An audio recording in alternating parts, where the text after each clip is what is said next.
100x। यानी ये तो गरज रहा है ना, ये तेरे इतना पास आ जाएगा ना कि तेरे को पता भी नहीं चलेगा कि कहाँ फट गए। है। ये बस ये तो क्या फ़ायदा, ये तो मुश्किल है ना।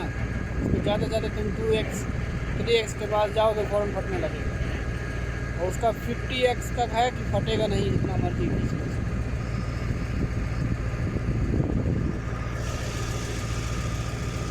और जिसकी मैं बात कर रहा हूँ ना,